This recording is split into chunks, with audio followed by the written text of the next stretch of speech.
Hindi pa sumisikat ang araw ay nagising na si Carmela, paanong hindi humihirit na naman ang asawang mahilig. Hingal na ibinagsak ni Miguel ang katawan matapos ang isang mainit na namang tagpo nilang mag-asawa. Ginawaran ng banayad na halik ang labi ni Carmela at sabi, "Salamat honey, paisa ulit." Naningkit ang mata ni Carmela at malakas na hinampes ang braso ng asawang hinihingal pa. "Maniakis ka talaga, ewan ko sayo." Napaismed na tumalikod si Carmela at imbes babangon na sana ay nagtalukbong ulit ng kumot. Pumaloob ang pilyo na si Miguel sa kumot at muling nailandi ang asawa pero todo tanggi na si Carmela. Pakiramdam kasi niya ay mahapdi na ang kanyang alaga sa sobrang hilig ni Miguel. Hindi na niya mabilang kung ilang beses siya nitong inangkin sa magdamag. Lahat na yata ng sulok ng kwarto at posisyon na alam nito ay ginawa na. Pabiglang bumangon si Carmela at bumaba sa hagdanan para magbanyo tama ng ang kanyang hinala, mahapdi ang magdimagang romansa ng asawa. Napapikit siya ng daanan ng ihi ito, kaagad siyang nagmumag at naghilamos at saka nagsipilyo. Pumasok ang hubot-hubad na si Miguel habang nagsisipilyo ang asawa. Wala itong pakialam kung tumatalbog ang alaga nito habang naglalakad at diretsyong umihina. "Magtakip ka nga ng harapan mo, aba hindi ka nahiya sa akin," saway ni Carmela sa asawa. "Aba honey, at bakit naman ako mahihiya sarap na sarap ka nga dyan kagabi sabi mo pa, bilisan mo pa Miguel malapit na ako." Tinakpa ni Carmela ang kanyang tenga, basta talaga pag sa romansa itong asawa niya ay talagang numero 1. Tawang-tawa si Miguel sa asawa, niyakap niya ito ng mahigpit at pabirong umulos sa bandang likuran nito. Sa ginawa ng asawa ay dinakma niya ang kahandaan nito. Napaungol si Miguel pero di nito inaasahan ang sunod na ginawa ni Carmela, pinitik ng huli ang ulo ng alaga nito.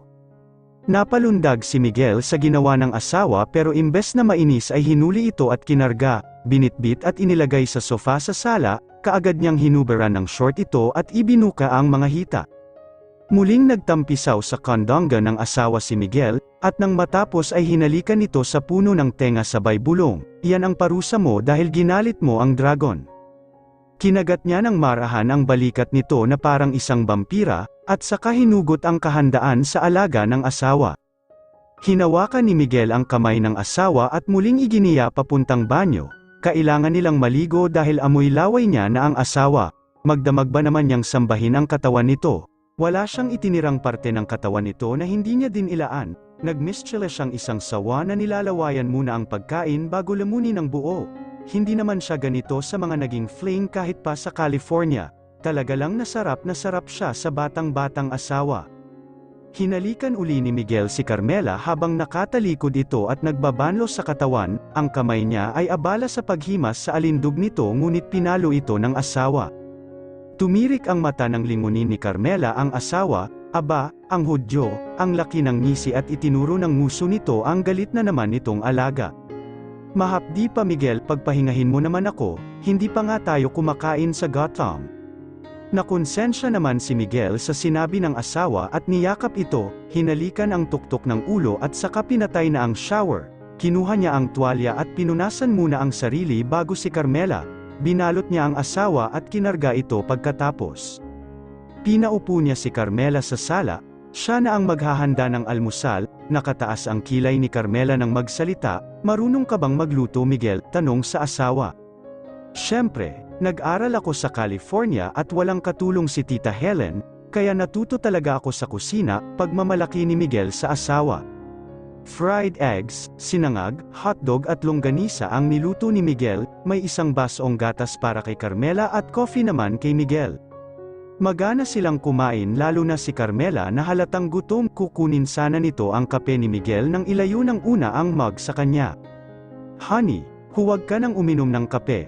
Baka umitim ang baby natin, gatas ang inumin mo para may katas ka ulit mamayang tanghali," nakangusong awat nito kay Carmela. "Utang na loob, tantanan mo muna ako Miguel, mahapdi pa talaga," nakasimangot na saad ni Carmela sa asawa. "Hindi ka na mabiro honey, syempre, maglilibot tayo dito sa isla, mangunguha tayo ng mga seashell mamayang low tide para pwedeng ulam natin bukas." Tulad ng sinabi ni Miguel ay matyaga niyang inilibot ang asawa sa isla. Giliw na giliw si Carmela sa paglilibot, ang puting buhangin na kanilang tinatapakan ay parang pulbos sa pino, payapa at banayad ang hampas ng alon at napakalinaw ng tubig. Naligo siya habang si Miguel ay nakatunghay sa kanya, napakakisig ng kanyang asawa na suot lamang ay isang makipot na swimming trunks, nahuli siya nitong nakatingin kaya ginaya nito ang poseng ni Aga Mulak, tawang-tawa si Carmela habang mahinang hinahagod ang mukha, dahil sa tubig alat na tumalsik. Nahuli ni Miguel ang asawa na nakatingin sa kanyang kabuuan kaya may naisip siyang kapilyuhan, lumusong siya sa dagat at binuhat ang asawa. Dinala niya ito sa kalapit na umpukan ng bato at buhat sa makipot na lagusan ay pumasok doon. Bumaba sa pagkakabuhat ng asawa si Carmela, namangha siya sa malayungib na nakatago sa umpukan ng malalaking bato, para itong isang underground river dahil sa mababaw na sapa. Miguel, ang ganda dito, niyakap niya ang asawa at hinalikan ang pisngi. Naging hudyat iyon kay Miguel para ituloy ang binabalak, sinapo niya ang dibdib ng asawa at banayad na minasahe. Miguel, huwag kasi, hindi natuloy ni Carmela ang pagprotesta ng sinibaseb na siya ng halik sa labi ng asawa, ang kamay nito ay abalang naghuhubad ng kanyang shorts, kaagad ding sinapo ni Miguel ang kanyang alaga at ang perlas niya kaagad ang tinumbok, napahalingging siya sa nakakiliti at banayad na paghagod nito. Hindi na nag-aksaya ng pagkakataon si Miguel, pinahiga niya ang asawa sa isang malaking bato na patag, ibinuka kaagad ang mga hita nito at doon nagpakasawa sa alaga ng asawa. Napuno ng ungol ang buong yungib nang nagkaisa ang kanilang katawan, hindi na nagreklamo si Carmela dahil na nalunod na siya sa kaiga-igayang sensasyon na ipinalalasap ng asawa sa kanya. Mabagal ngunit sagad ang mga naging paggalaw ni Miguel sa ibabaw ng asawa. Ninamnam niya ang maiinit-init na kaibuturan ni Carmela, nakapikit siyang umuulos, at nang madama na kumikipot na ang lagusan ni Carmela na tanda na binilisan niyang gumalaw, ilang pagdiin pa at tuluyan na nilang naabot ang sukdulan, inayos kaagad ni Miguel ang sarili pati na ang asawa nito, nakagawian na niyang pagkatapos nilang magniig, ay siya ang nagbabalik ng mga kasuotan ni Carmela.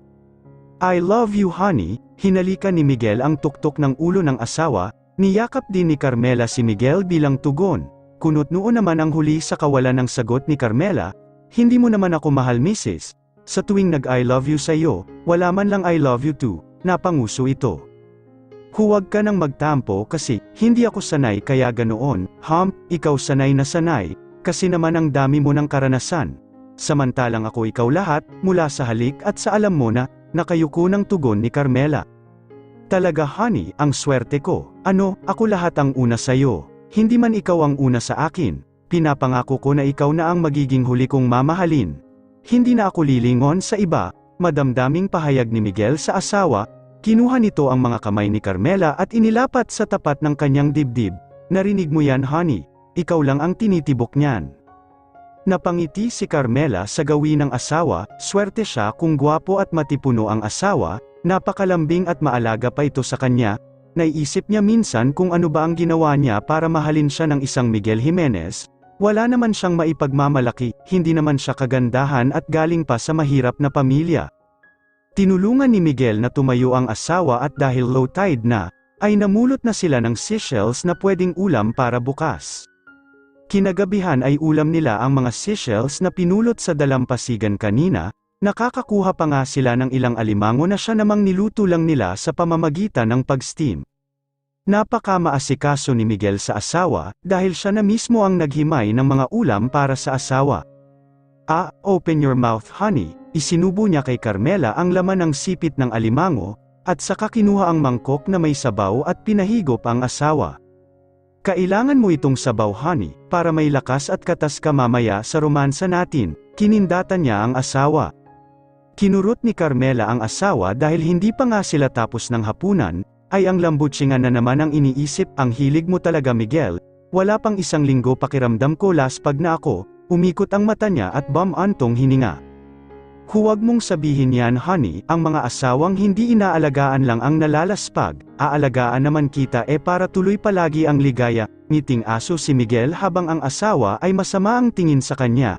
Nagligpit na sila ng pinagkainan, sabay na din silang naligo pagkatapos, at si Miguel ay tuwang-tuwa dahil nakaisa ulit siya, tulad ng nagdaang gabi ay walang sawa ulit nilang pinagsaluhan ang magdamag.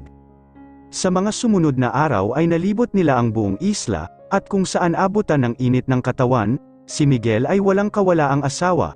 Magreklamo lang sa una si Carmela ngunit magpapatianod pa rin sa kailigan ng asawa. Saktong 1 linggo nang dumating si Brian sa isla, ito uli ang sumundo sa kanilang mag-asawa.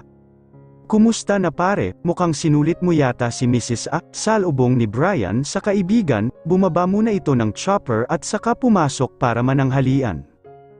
Habang kumakain sila ay panay sulyap ni Brian kay Carmela, kunot noon namang sinipa ni Miguel ang paa nito. "Respeto pare, aba andito ang Mr. O, huwag mo naman titigang masyado si Mrs. baka magselos ako niyan." Natatawang biro ni Miguel kay Brian. Napayuko si Carmela sa biro ng asawa, siya man ay medyo asiwa sa mga tingin ni Brian sa kanya, hindi naman siya maarte, pero ang uri ng titig nito, ay parang hinubaran ang kanyang kaluluwa. Para tingin lang paano mo ba nakumbinsi itong asawa mo na pakasalan ka? Ganting biro nito kay Miguel. "Ako pa, syempre sinuyo ko ang honey ko." Nagtatawanan ang magkaibigan. Matapos ng pananghalian ay nagligpit na sila at gumayak na para bumalik ng hasyenda.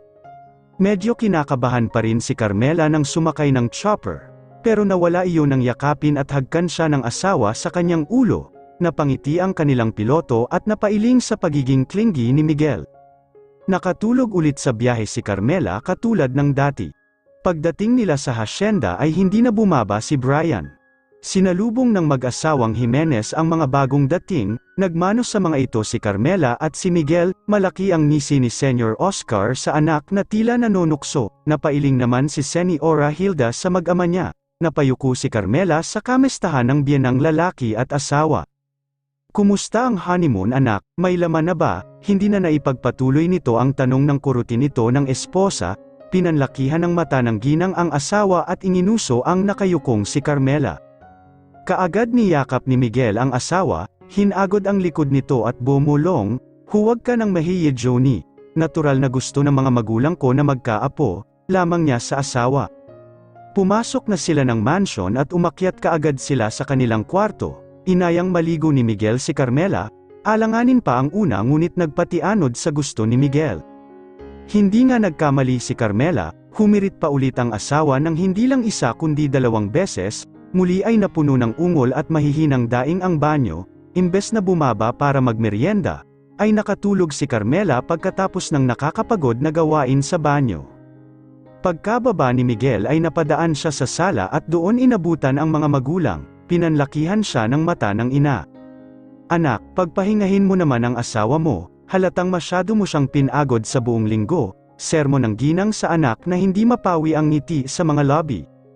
Nag-fist bump ang mag-ama at tulad ng anak ay malaki ang ngisi. Alam kasi nito ang kailigan ng anak.